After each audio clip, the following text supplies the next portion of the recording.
Hello दोस्तों, कैसे हैं आप लोग। उम्मीद करते हैं अच्छे होंगे। दोस्तों, इस वीडियो में सामान्य अध्ययन प्रैक्टिस सेट पेपर देखने वाले हैं। यह वीडियो बीपीएससी ट्री 4.0 के लिए अत्यंत आवश्यक है, तो आप लोग लास्ट तक जरूर बने रहिएगा। तो चलिए शुरू करते हैं। शुरू करने से पहले यदि आप नए हैं तो चैनल को सब्सक्राइब कर लीजिए, बेल आइकन को प्रेस कर दीजिए और एक बार वीडियो को शेयर कर दीजिए। फर्स्ट है, निम्नलिखित में से कौन सी ग्रंथि इंसुलिन हार्मोन का उत्पादन करती हैं। 39 का होगा तीसरा ऑप्शन, अग्नाशय। तो देखिए, अग्नाशय द्वारा स्रावित सबसे महत्वपूर्ण हार्मोन इंसुलिन है। इंसुलिन बीटा कोशिकाओं द्वारा लैंगरहैंस के द्वीपों में जारी किया जाता है। इसकी जो भूमिका रक्त प्रवाह में ग्लूकोज के स्तर को कम करना एवं वसा, मांसपेशियों, यकृत व शरीर के अन्य ऊतकों में ग्लूकोज के भंडार को बढ़ावा देना है। ठीक है, तो यहाँ पे तीसरा ऑप्शन तो होगा, अग्नाशय ग्रंथि इंसुलिन हार्मोन का उत्पादन करती है। नेक्स्ट है कि निम्नलिखित कौन सी विद्युत चुम्बकीय तरंगे हैं। 40 का होगा तीसरा, एक्स किरणें। तो देखिए, एक्स रे, रेडियो तरंगे, माइक्रोवेव, दृश्य प्रकाश एवं गामा किरणों के समान विद्युत चुम्बकीय विकिरण का एक रूप है। एक्स रे जो है फोटोन अत्यधिक ऊर्जावान होते हैं। इनमें अणुओं को तोड़ने के लिए पर्याप्त ऊर्जा होती है, इसलिए यह जीवित कोशिकाओं को नुकसान पहुंचाती है। ठीक है, तो एक्स किरणें। नेक्स्ट फिर है कि निम्नलिखित विकल्पों में से जो है कौन सी ग्रंथि मानव शरीर में एक अंतःस्रावी ग्रंथि है। 41 का हो जाएगा आपको दूसरा, पीयूसी का। ठीक है, तो देखिए, पिट्यूटरी ग्रंथि को मास्टर अंतःस्रावी तंत्र की ग्रंथि कहा जाता है, क्योंकि यह कई अन्य जो अंतःस्रावी ग्रंथियों के कार्यों को नियंत्रित करती हैं। पिट्यूटरी ग्रंथि मस्तिष्क के आधार पर, ठीक है, पिट्यूटरी ग्रंथि मस्तिष्क के आधार पर स्थित होती हैं। ठीक है, नेक्स्ट क्वेश्चन देखिए। फिर है कि कांग्रेस ने दिसंबर 1920 में अपने खाली स्थान में आयोजित जो है हुए अधिवेशन के दौरान असहयोग आंदोलन का अंगीकृत किया था। दूसरा ऑप्शन, नागपुर। तो 1920 में कांग्रेस के नागपुर अधिवेशन में महात्मा गांधी के नेतृत्व में असहयोग आंदोलन के लिए एक प्रस्ताव पारित किया। नागपुर अधिवेशन की अध्यक्षता वी राघवाचारी ने किया था। असहयोग आंदोलन पहला राष्ट्रव्यापी जन आंदोलन था। असहयोग आंदोलन की शुरुआत 1 अगस्त 1920 को हुआ था। ठीक है, तो कांग्रेस ने दिसंबर 1920 में अपने नागपुर में आयोजित हुए अधिवेशन के दौरान असहयोग आंदोलन को अंगीकृत किया। नेक्स्ट फिर है कि निम्नलिखित में से कौन सी पशु प्रजाति पश्चिमी घाटों में विशेष रूप से पाई जाती है। तो देखिए, यहाँ पे जो राइट आंसर होगा ये हो जाएगा 5। तो नीलगिरी ताहर को नीलगिरी जो आइबेक्स के नाम से भी जाना जाता है। ठीक है, इसे IUCN द्वारा जो है लुप्तप्राय जीव के रूप में सूचीबद्ध किया गया है। यह नीलगिरी पहाड़ियों एवं तमिलनाडु व केरल में पश्चिमी घाट के जो है दक्षिणी भाग में पाया जाता है। तो पश्चिमी घाटों में पाया जाता है नीलगिरी ताहर। नेक्स्ट 44 नंबर है कि किस वर्ष से नई भारतीय ध्वज संहिता प्रभावी हुई है। 44 का दूसरा, 2002। तो भारतीय ध्वज संहिता 2002 26 जनवरी 2002 से प्रभावी हुई है एवं ध्वज संहिता भारत जो है पहले अस्तित्व में था। नेक्स्ट 45 है कि चैत्र माह को पहला महीना जो है मनाते हुए शक संवत पर आधारित राष्ट्रीय कैलेंडर को वर्ष खाली स्थान से अपनाया गया था। तो 1957। तो देखिए, शक युग ने शक संवत 78 ईस्वी की शुरुआत को चिन्हित किया, जो एक ऐतिहासिक हिंदू कैलेंडर था, जिसे बाद में 1957 में भारतीय राष्ट्रीय कैलेंडर के रूप में प्रस्तुत किया। ठीक है, नेक्स्ट क्वेश्चन की यदि बात करें तो अब देखिए कि शक संवत का पहला महीना चैत्र है, जो 22 मार्च से शुरू होता है, लेकिन लीप वर्ष के दौरान यह 21 मार्च को होता है। नेक्स्ट है कि अकबर के विचार सुलह ई कुल का आशय क्या था। 46 का फर्स्ट, सार्वभौमिक शांति। तो अकबर महान ने सुलह ए कुल का विचार प्रस्तुत किया, जिसका अर्थ है सार्वभौमिक शांति। ठीक है, सुलह ए कुल का विचार सहिष्णुता के विचार पर आधारित था, जो अकबर के क्षेत्र में विभिन्न धर्मों के लोगों के बीच भेदभाव नहीं करता था। ठीक है, यह जो है नैतिकता, ईमानदारी, न्याय, शांति की जो है व्यवस्था पर केंद्रित था। नेक्स्ट देखिए, फिर है कि कौन सा विकल्प असहयोग आंदोलन से संबंधित नहीं है। फर्स्ट, नमक मार्च। तो दांडी मार्च, जिसे नमक मार्च एवं दांडी सत्याग्रह के रूप में भी जाना जाता है, महात्मा गांधी के नेतृत्व में अहिंसक सविनय अवज्ञा का एक कार्य था, ठीक है। 12 मार्च 1930 से 6 अप्रैल 1930 तक ब्रिटिश नमक एकाधिकरण के खिलाफ कर प्रतिरोध एवं अहिंसक विरोध के प्रत्यक्ष कार्रवाई अभियान के रूप में चला। नेक्स्ट 48 नंबर है कि भारतीय संविधान के निम्नलिखित में से किस अनुच्छेद का भाग 20 संविधान और उसकी प्रक्रियाओं में संशोधन करने के लिए जो संसद की शक्तियों को जो शक्तियों से संबंधित को संबोधित करता है। 48 का तीसरा ऑप्शन अनुच्छेद 368 संविधान के भाग 20 में अनुच्छेद 368 संविधान में संशोधन करने हेतु संसद की शक्तियों से संबंधित है, ठीक है। अब देखिए उपरोक्त प्रावधान में कहा गया है कि संसद अपनी संवैधानिक शक्ति में इस उद्देश्य के लिए निर्धारित प्रक्रिया के अनुसार संविधान के किसी भी प्रावधान में बदलाव या निरसन के माध्यम से संशोधन करती है। संविधान संशोधन की विचारधारा दक्षिण अफ्रीका से लिया गया है। नेक्स्ट फिर है कि भारत का निम्नलिखित में से कौन सा राज्य वेनेडियम का प्रमुख जो उत्पादक बन गया है। 49 का हो जाएगा तीसरा ऑप्शन अरुणाचल प्रदेश।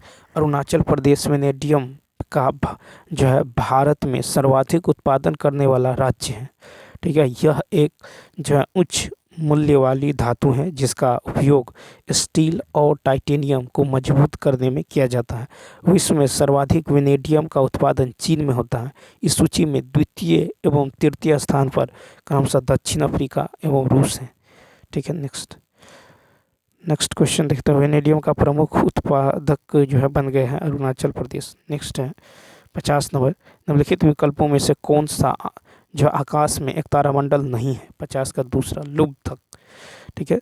सीरियस तो 50 का देखिए सीरियस जिसे अल्फा कैनिस जो है मेजोरिस भी कहा जाता है, रात के आकाश का सबसे चमकीला तारा है। यह जो है कैनिस मेजर नक्षत्र में एक द्विआधारी तारा है। नेक्स्ट 51 नंबर है कि भारत में, ठीक है, भारत में सती प्रथा का उन्मूलन सबसे बड़े सामाजिक सुधारों में से एक था।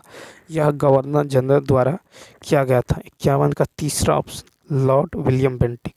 तो बंगाल सती नियम, ठीक है, तो बंगाल सती नियम जिसे ब्रिटिश भारत के जो है सभी न्यायालयों में सती प्रथा पर प्रतिबंध लगा दिया था।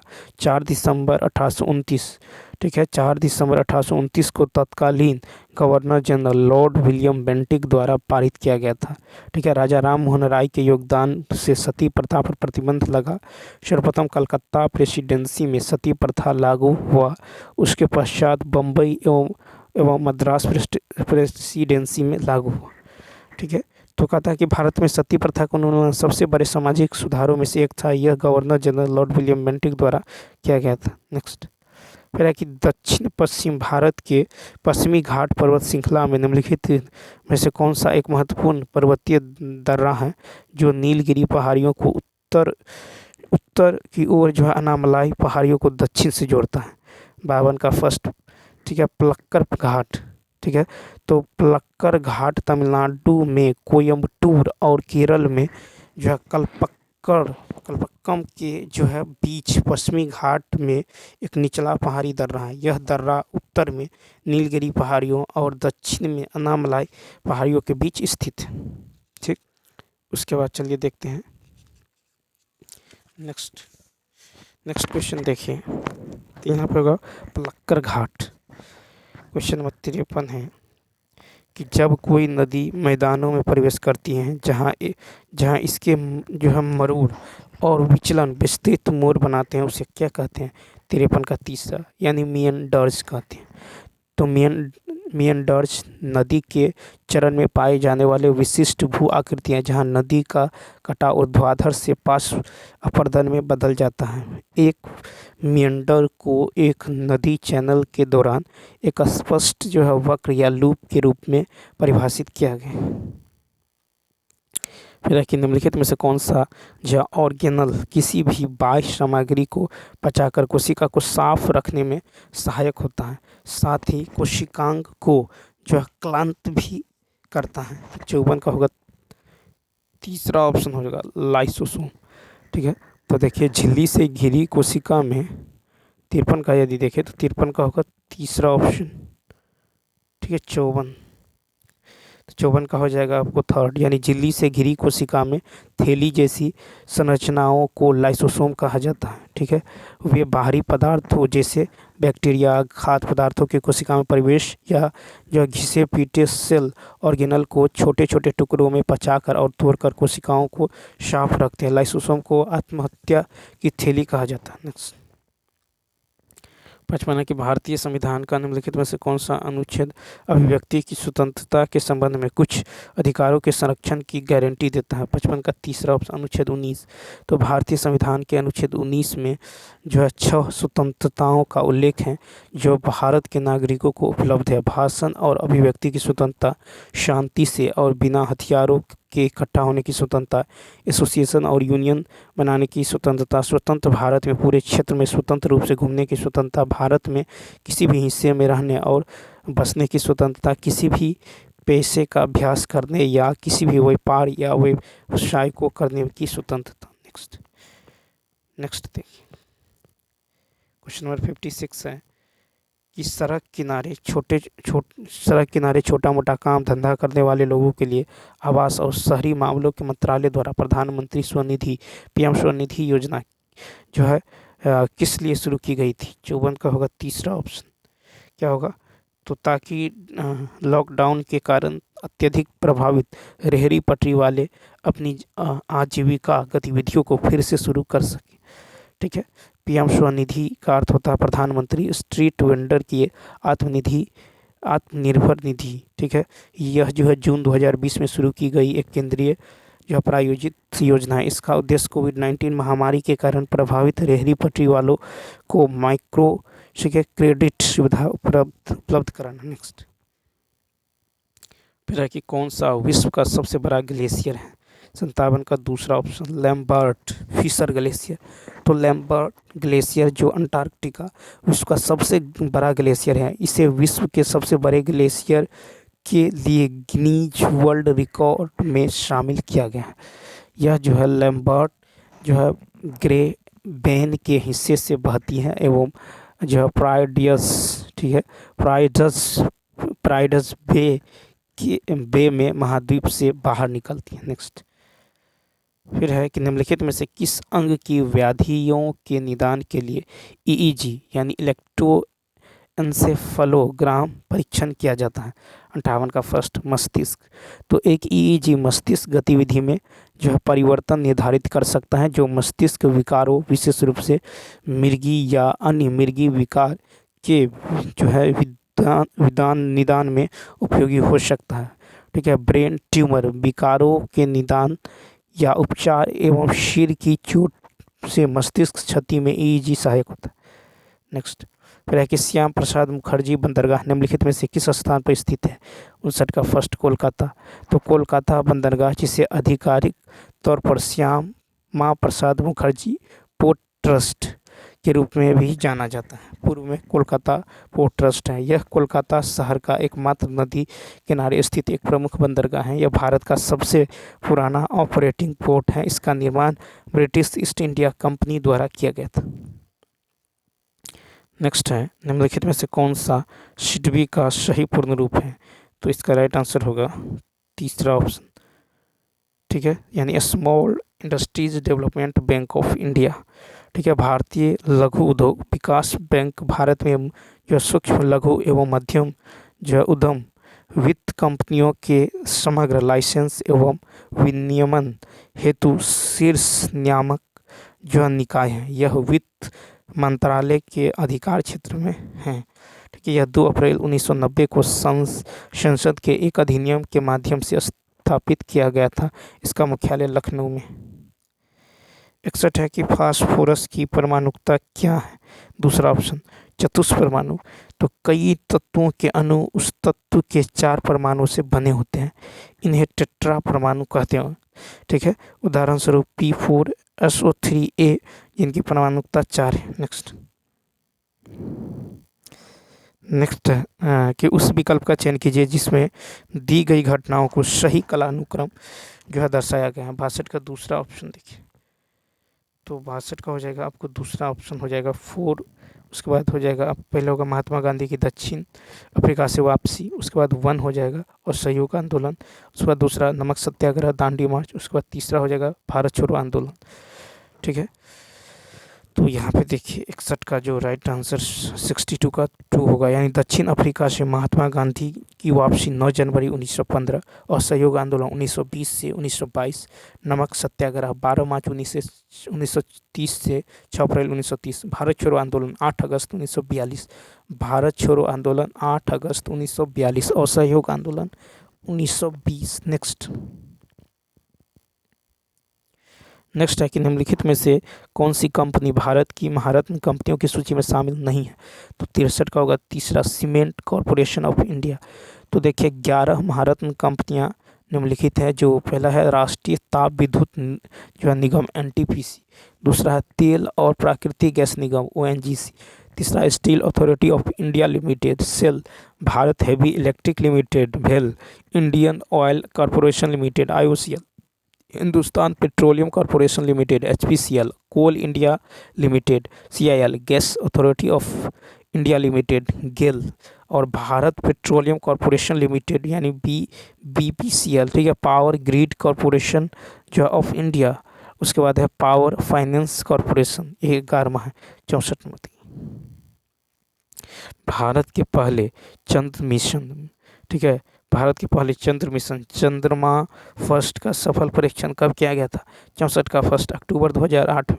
तो चंद्रयान फर्स्ट जो है भारत का चंद्रमा पर पहला मिशन 22 अक्टूबर 2008 को STSC जो है सार श्रीहरिकोटा से सफलतापूर्वक लॉन्च किया गया था। नेक्स्ट 65 नंबर है कि बंगाल की सेना के सैनिकों ने 10 मई 1857 को मेरठ में विद्रोह कर दिया था। उस समय मुगल सम्राट कौन था। तो 65 का देखिए 65 का जो राइट आंसर होगा ये हो जाएगा फर्स्ट हो जाएगा बहादुर शाह जफर। तो बहादुर शाह जफर को भारत में अंतिम मुगल सम्राट एवं 1857 के भारतीय विद्रोह में उनकी भूमिका के लिए जाना जाता है। विद्रोह भारत के सम्राट बहादुर शाह जफर के नाम पर लड़ रहे थे। ठीक है, तो विद्रोही भारत के सम्राट जो है बहादुर शाह जफर के नाम पर लड़ रहे थे। नेक्स्ट फिर है कि भारत छोड़ो आंदोलन किस वर्ष जो है शुरू हुआ था। 66 का होगा तीसरा ऑप्शन। तो देखिए 8 अगस्त 1942 को बॉम्बे में अखिल भारतीय कांग्रेस कमेटी के सत्र में मोहनदास करमचंद गांधी ने भारत छोड़ो आंदोलन का शुभारंभ किया। 9 अगस्त 1942 को ऑपरेशन जीरो आवर के अंतर्गत गांधी, नेहरू एवं भारतीय राष्ट्रीय कांग्रेस के कई अन्य नेताओं को ब्रिटिश सरकार ने गिरफ्तार कर लिया। नेक्स्ट फिर है कि भारत चीन युद्ध जो है किस वर्ष में हुआ था। 67 का 1 1962। तो चीन एवं भारत के बीच अक्टूबर नवंबर 1962 में भारत चीन युद्ध हुआ था। ठीक है, यह एक विवादित हिमालयी सीमा युद्ध का मुख्य कारण था। 1959 के तिब्बती विद्रोह के बाद जब भारत ने दलाई लामा को शरण दी थी, दोनों देशों के बीच जो है हिंसक सीमा संघर्ष की एक श्रृंखला जो है हुई थी। ठीक है, तो 1962। नेक्स्ट कौन सी नदी एक जो है ज्वार नदी मुख का निर्माण करती है। 68। तो 68 का हो जाएगा आपको 1 नर्मदा। तो नर्मदा पेरियार एवं ताप्ती एकमात्र लंबी नदियां हैं जो पश्चिम की ओर बहती एवं मुहाना बनाती हैं। ठीक है, उसके बाद है कि मुहाना जल एक जो है आंशिक रूप से संलग्न तटीय निकाय है जिसमें एक या एक से अधिक नदियां या धाराएं बहती हैं एवं खुले समुद्र में जुड़ी हुई हैं। भारत की केवल जो पश्चिम की ओर बहने वाली नदियां मुहाना बनाती हैं। 69 है कि श्वास नली मानव के किस अंग तंत्र का एक भाग है। तो 5 हो जाएगा। तो देखिए श्वास नली जो है वह लंबी नली होती है जो स्वतंत्र को ब्रोंकाई से जोड़ती हैं। श्वास नली हमारे श्वसन तंत्र का एक प्रमुख अंग है। श्वास नली जो है उपास्थि के छल्ले से बनी होती है। नेक्स्ट 17 है कि निम्नलिखित में से किस प्रकार का प्रकाश टेलीविजन रिमोट के उस उपकरण का संकेत यानी सिग्नल देता है जिसे वह नियंत्रण करता है। 70 का तीसरा ऑप्शन अवरक्त।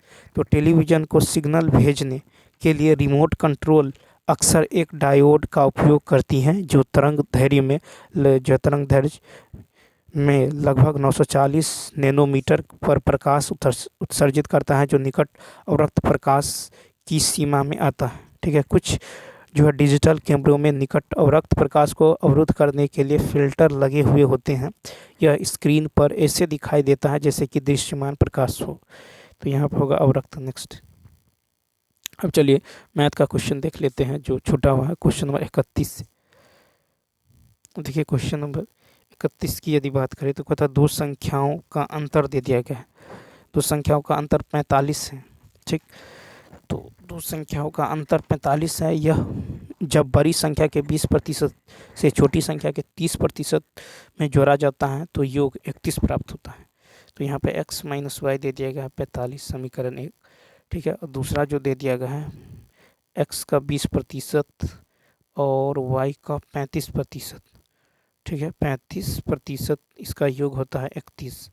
ठीक है, इस तरह से जो है ये हो जाएगा x/5 प्लस 7y/20 बराबर 31। समीकरण 2, समीकरण 1 और 2 को सॉल्व कीजिएगा तो यहाँ से आपको x का मान निकल जाएगा 85, x निकल जाएगा 85 और y निकल जाएगा आपको 40, y निकल जाएगा 40। तो इनका जोड़ कितना होगा 8×4, ये हो जाएगा 125, ए ऑप्शन। नेक्स्ट, दूसरा देखिए, कहता है कि इतना रुपये की पूंजी से अपना व्यापार शुरू किया और वनीता 4 महीने के बाद इतना रुपये की पूंजी के साथ इस व्यापार से जुड़ा। ठीक है, फिर यदि व्यापार में 1 वर्ष के अंत में इतना रुपये का लाभ हुआ तो देखिए, तो यहाँ पे है रमनी जो है 8,000 रुपये। तो रमनी और विनीता, तो रमनी का 8,000 रुपया लगा रहा 12 महीने तक। ठीक है, विनीता जो है का 6,000 रुपया 4 महीने के बाद यानी 8 महीने तक लगा रहा। ठीक है, तो 4 महीने के बाद 8 महीने तक 3 0 से 3 0 कट जाएगा, 6 दूनी 12। ठीक है, ये 8 से 8 यानी इसका जो है 2:1 रेशियो निकल गया। तो कहता है विनीता का हिस्सा कितना है 1, तो 1/3, 2 1 3 टोटल गुने जो है 3600। ठीक है, तो कितना होगा यहाँ पे हो जाएगा 1200, यानी तीसरा ऑप्शन। ठीक है, 1200। नेक्स्ट, फिर देखिए इतना रुपए ABC के बीच जो है बांटे जाते हैं। ए का हिस्सा बी के हिस्से का 4/5। ठीक है, तो ए का जो हिस्सा है, ए का हिस्सा बी के हिस्से के 4/5। तो बी अगर इधर ले आएंगे तो ए बी का रेशियो निकल गया। बी का हिस्सा सी के हिस्से का, बी का हिस्सा सी के हिस्से का 3/4। सी को इधर ले आएंगे तो B/C हो गया। ठीक, अब यहाँ पे देखिए, यहाँ पे बी है और यहाँ बी है, इन दोनों को सेम करना है। ठीक है, तो ये कितना है B/C 3/4। ठीक है, तो इसको 3 से गुना कर दीजिए ऊपर नीचे, तो 4 तिया 12, 5 तिया 15। इसको 5 से ऊपर नीचे तो 5 तिया 15, 4 तिया 12, यानी ए का रेशियो निकल गया आपको। ठीक है, तो ए निकल गया 12, बी निकल गया 15 और सी निकल गया आपको 20, 4 पंचे 20। ठीक है, अब देखिए, तो हमको कहता है कि ए और सी की धनराशि का अनुपात दे दिया गया 7:9। ठीक है, तो सी ने अपने मूल हिस्से की कितनी धनराशि को ए को दी है। तो यहाँ पे यदि आप देखें तो यहाँ है कि इस अंतरण में सी कुछ जो धनराशि ए को देता है, इस अंतरण के बाद मान लीजिए अकॉर्डिंग टू क्वेश्चन सी ए को देता है, सी जो है ए को देता है और यहाँ पे दे दिया गया है कुल धनराशि कितना है 21। कुल धनराशि भी यहाँ पे आपको पता है, तो यहाँ पे जो निकल जाएगा यानी 15 12 15 और 20, इसका योग 12 15 20, ये जो है किसके बराबर है 21 150 के बराबर। ठीक, तो यानी इतना x मान लीजिए, तो x का मान कितना निकल जाएगा 450 निकल जाएगा। इस सब को जोड़ के यहाँ भाग देंगे 450। अब ए का हिस्सा कितना होगा, तो 12 गुने 450 यानी 5400 ए का हिस्सा। सी का हिस्सा हो जाएगा 20 गुने 450 यानी ये हो जाएगा 9,000। अब देखिए 5400 प्लस x/9,000 माइनस x, ये कितना हो जाएगा, तो 7/9, क्योंकि यहाँ कह रहा है कि सी अपने हिस्से की कुछ धनराशि ए को देता है तो ए में जुट जाएगा, वहीं सी में घट जाएगा 7/9। यहाँ से एक्स का मान निकल जाएगा कितना, 900 निकल जाएगा, 900। तो कहता है कि 900, ठीक, 900। तो यहाँ कहता है कि सी ने अपने मूल हिस्से की कितनी धनराशि ए को दी है, ठीक है। तो सी ने 900 अपने मूल धनराशि का यानी 9,000 का, 20 से 20 1/10, तो बी ऑप्शन। नेक्स्ट, दो रेलगाड़ी जिनकी लंबाई इतना मीटर है, इतना 145 मीटर और 155 मीटर है, एक समांतर पट्टी पर चल रहे हैं। एक रेलगाड़ी की चाल इतना है, दूसरी रेलगाड़ी की चाल इतना है, दोनों एक दूसरे को सम्मुख दिशा में चल रहे हैं, ठीक है। तो दोनों एक सम्मुख दिशा में चल रहे हैं। तो यहाँ पे देखिए 145 + 155 कुल लंबाई हो जाएगा 300, ठीक। और यहाँ पे जो है ये जो है एक दूसरे से, दोनों रेलगाड़ी एक दूसरे के सम्मुख चल रही हैं। तो यहाँ पे जो है एक दूसरे के सम्मुख, तो यहाँ पे जो हो जाएगा ये असापेक्ष चाल जो है जुट जाएगा। तो 32/40 हो जाएगा कितना, 72। 72 इसको मीटर पर सेकंड में कन्वर्ट करेंगे, 5/18 से गुना करेंगे, 18 चौक 72, 4 पंचे 20, तो 20 से भाग देंगे, ये निकल जाएगा कितना, 15 सेकेंड, ठीक है। तो समय जो निकल जाएगा, निकल जाएगा 15 सेकेंड। नेक्स्ट, फिर देखिए यहाँ पे क्या होने वाला है, 7 में 13 को जोड़ा गया है, 20 में जो है 26 को जोड़ा गया है, फिर जो 85 में 52 को जोड़ा गया है, फिर जो है देखिए 13 दूनी 26 दूनी 52, 52 को जोड़ा गया है। अब कितना जोड़ेंगे, तो यहाँ पे 65 को यदि आप जोड़ते हैं, ठीक है, 13 ही का 13, 13 दूनी 26, ठीक है, 13 जोड़ा, उसके बाद देखिए 26, उसके बाद 13 26, उसके बाद 13 26, उसके बाद 39 यहाँ पे ऐड किया गया है, 13 26 39, तो यहाँ पे कितना होगा, 52, 13 26 39 52, उसके बाद यहाँ पे कितना जोड़ेंगे, 65, ठीक है, 65 जोड़ेंगे, 13 दूनी 26, 13 13 40, 13 पंचे 65, तो ये हो जाएगा 7 5 12, 7 13 1 14, यहाँ पे 137 + 65, 7 5 12 23, 6 3 9 1 10 हो जाएगा, 202 हो जाएगा। नेक्स्ट, तो यहाँ पे 5 हो जाएगा। नेक्स्ट देखिए, फिर यहाँ पे है कि एक घनाभ में 3 विमाओं के वर्गों का योग और इसके कुल पृष्ठीय क्षेत्रफल के आधे के बराबर है, ठीक है। तो यहाँ पे यदि आप देखें तो L² B² और H², ये 2 × LB BH HL इसके, ठीक है, इसके कुल पृष्ठीय क्षेत्रफल के आधे के बराबर है, ठीक है। तो यहाँ से जो है क्या होगा, 2L², 2B², 2H², ठीक है, माइनस जो है 2LB, ठीक है, -2BH -2HL बराबर 0, बराबर क्या हो जाएगा, तो 0 हो जाएगा, यानी ये हो जाएगा L - B का होल स्क्वायर, ठीक है, L - B का whole square plus B - H का whole square plus H - H का होल स्क्वायर बराबर 0, ठीक है। तो यानी L - B बराबर B - H बराबर L - H बराबर 0, यानी L बराबर B बराबर H, ठीक है। तो यानी LBH कितना होगा, तो ये होगा 729, ठीक है। तो LBH कितना होगा, यदि इसके आयतन दे दिया गया LBH, तो यहाँ पे 9 का क्यूब है, 9 का क्यूब 729, तो इसके पार्श्व पृष्ठीय क्षेत्रफल होगा 2 × L + B × H, ठीक है। तो पार्श्व पृष्ठीय क्षेत्रफल होगा 2 × L + B × H, तो यहाँ से क्या होगा, 2 × L × 9 + 9 18, तो ये निकल जाएगा आपको 324। नेक्स्ट, 37 देखिए, राम और श्याम एक कार्य को 30 दिनों में कर सकते हैं। राम और श्याम 30 दिनों में, फिर है श्याम और भारती 40 दिनों में कर सकते हैं। भारती और राम 60 दिनों में, तो कहता तीनों मिलकर, तो इसका एलसीएम ले लीजिए, एलसीएम हो जाएगा 120, कितना होगा, 120 हो जाएगा, यानी ये हो जाएगा 4, ये हो जाएगा 3 और ये हो जाएगा 2, 4 दूनी 120, ठीक है। इस दोनों को जो है जोड़िएगा, तो यहाँ पे क्या होगा, 2R 2S 2B, तो एफिशिएंसी 4 3 7, यहाँ पे कितना हो जाएगा, तो यहाँ हो जाएगा 4 3 7 और 2 9, तो 2 9, इसका एफिशिएंसी कुल हो जाएगा 9, ठीक है। तो यहाँ पे यदि देखें तो 9/2 हो जाएगा, ठीक है। तो ये 120, 9/2, ये 2 ऊपर चला जाएगा, ठीक है। तो ये हो जाएगा कितना 80/3 यानी 26 सही 2/3। ठीक है, ये हो जाएगा 26 सही 2/3। तीसरा ऑप्शन नेक्स्ट देखिएगा था कुछ महिलाएं एक होटल में जो है गई है। प्रत्येक महिला ने वहां मौजूद महिलाओं की संख्या के 1/4 के बराबर जो है रुपये खर्च की है यदि भुगतान की गई कुल राशि जो है इतना है 38।